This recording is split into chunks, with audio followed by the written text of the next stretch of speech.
Hi everyone, my name is Rithanya S, and this is my fifth year in the Shooting Shamrocks 4-H Club. I am a freshman at the Randolph-Macon College and I am in the senior division of the Shooting Shamrocks 4-H Club. Today, I will be presenting about the creators of our beloved fairy tales, the Brothers Grimm.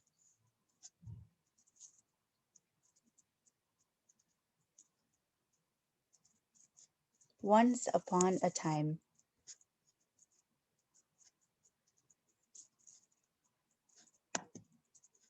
So, who were the Brothers Grimm? Did you know there are a total of 9 Grimm children? The two Grimm brothers of the infamous Brothers Grimm duo are Jacob Ludwig Karl Grimm, as you can see in this image, and Wilhelm Karl Grimm, as you can see in this image. To set the scene for the lives of our fairy tale writers, let's take a look at their birthplace.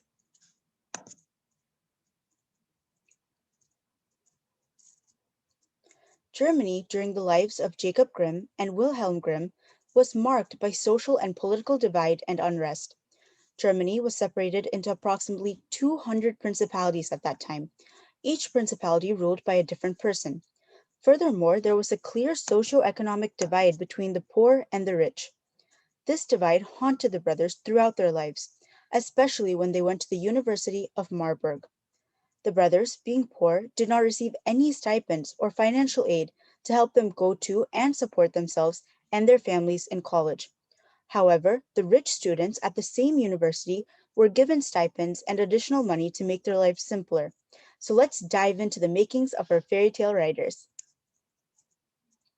Once upon a time, Jacob Ludwig Karl Grimm and Wilhelm Karl Grimm published a book of a collection of fairy tales that would bring smiles to children's faces. Jacob Grimm was the older brother of the Brothers Grimm duo. Wilhelm Grimm was the younger brother of the duo.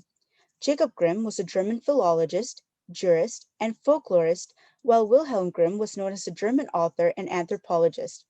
Further, Jacob researched the tales, while Wilhelm wrote them in a pleasant and simple style. Let's look closer at the lives of these two brothers.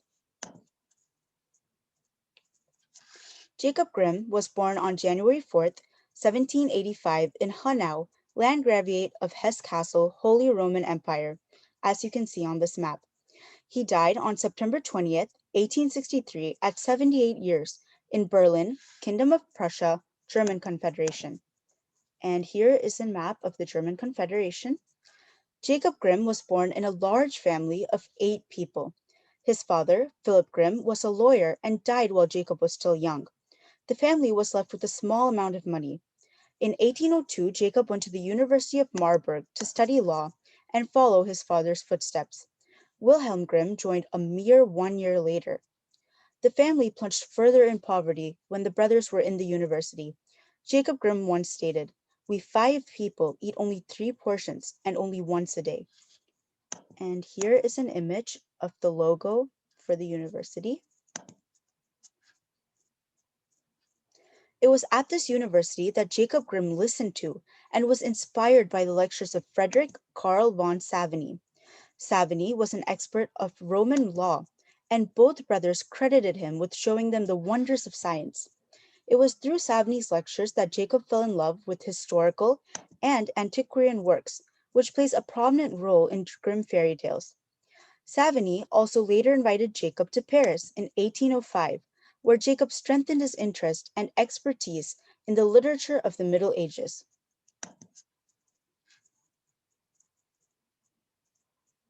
In 1806, Jacob worked in a position in a war office, which gave him time to continue his studies.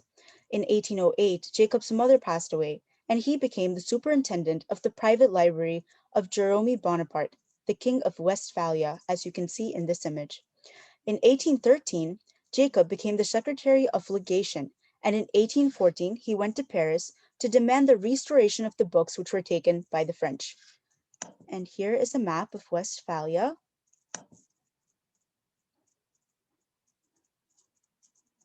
In 1816, Jacob became the second librarian in the castle library. In 1829, Jacob became a professor and librarian in the University of Göttingen, where he taught legal antiquities, historical grammar, literary history, diplomatics, and Old German poems.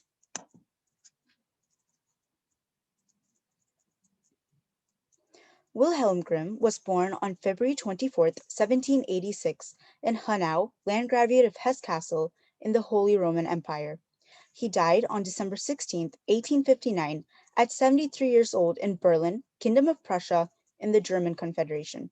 And in this image, you can see Hanau today.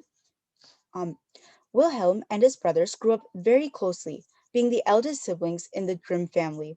As their parents died when they were both young, both brothers were given the responsibility of taking care of their siblings. Much like Jacob, Wilhelm followed his father's footsteps and studied law as well in the University of Marburg with his brother. Wilhelm and Jacob grew up together, often sharing their books and property. In 1825, Wilhelm married Henriette Dorothea Wild. Their warm sibling relationship, however, remained strong throughout their lives. The Grimm brothers were primarily influenced by their professor of law, Frederick von Savigny. It was through him that they delved deeper into history, philology, and medieval German literature. Savigny influenced the Grimm brothers with his various ideas, a prominent one being Savigny's want to see all of the German principalities as one unified state. In this map, you can see all of the different German principalities at that time. Their friendship with Savigny led them to meet German romantics such as Savigny's friends Clement Brittanto and Ludwig Achim von Arnim.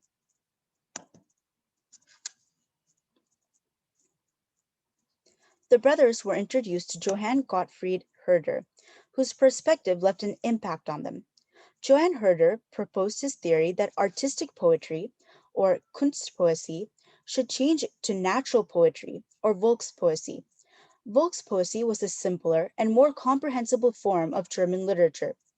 Johann Herder was inspired by people such as Karl Conrad Friedrich Wilhelm Lachmann, as you can see in this image, and Friedrich Schiller, learning more about subjects such as old age and the origin of language.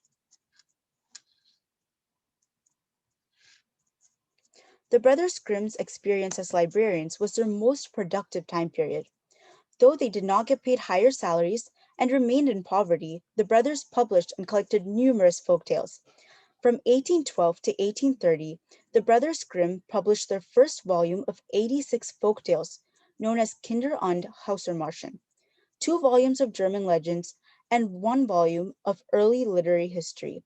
And here's an image of the Kinder- und Hausmärchen book cover. And this was another version of it.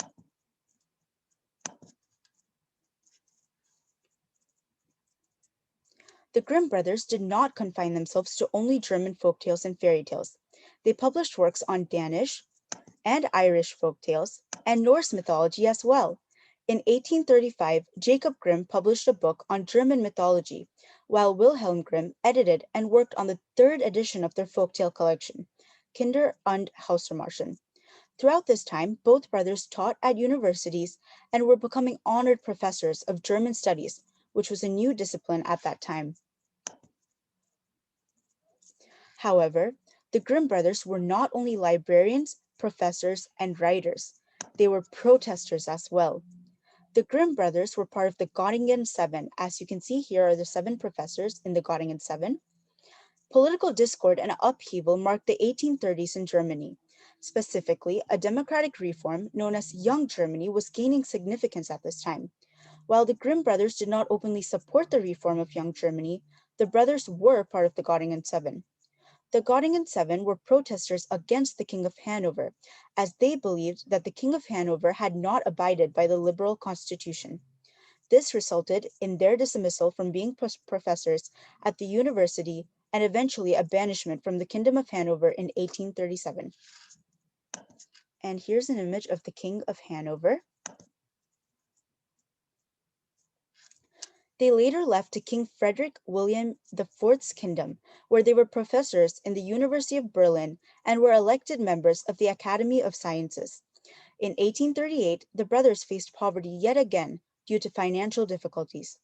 Their solution for the problem was simple, and it ended up becoming their lifelong project. The brothers Grimm began to write a definitive dictionary. And here is an image of the university logo where they worked. The Brothers Grimm were involved in politics once again in 1848. 1848 was the year when revolutions occurred in the German states. It was the same year that the brothers were elected to the civil parliament. Jacob Grimm became a member of the National Assembly at Mainz. However, both brothers soon quit their political activities, realizing that their hopes for unified Germany would not happen regardless of their efforts.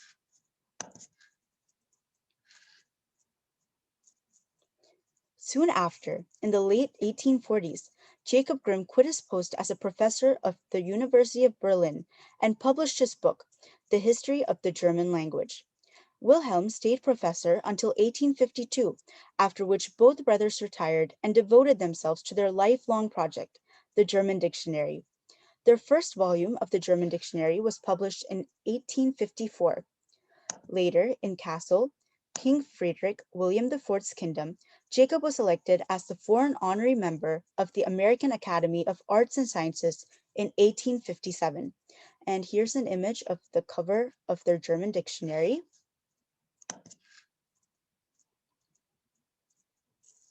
And now we come to the fun facts. The Grimm fairy tales were never meant to be read by children. These fairy tales were merely the first scientific collection of German myths, legends, and folk tales passed down orally or written to preserve the identity and the spirit of the German people.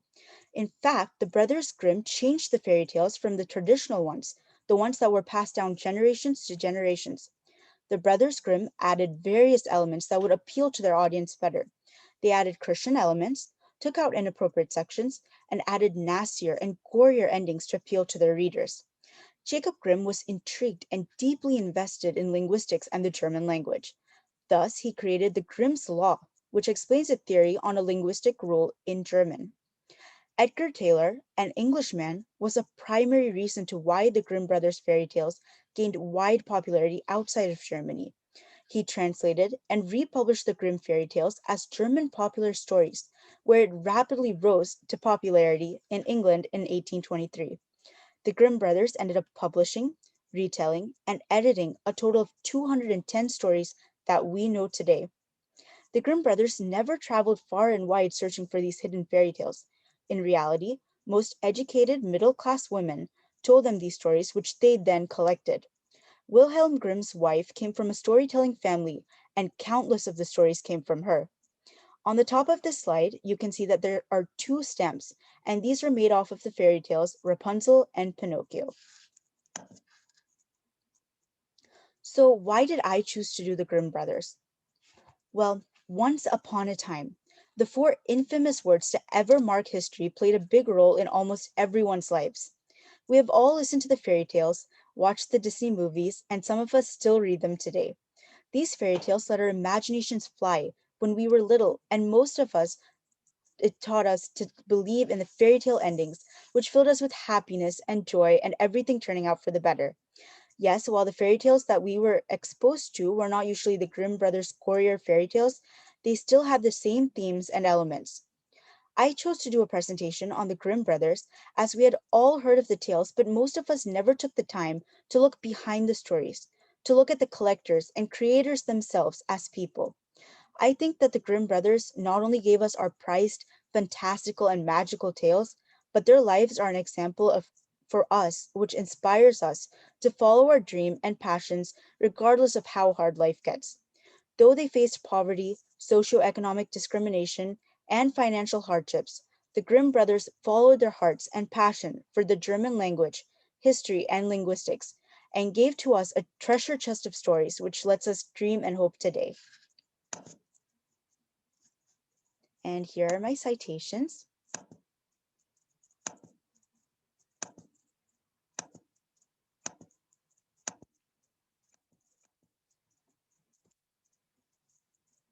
And the end. Thank you.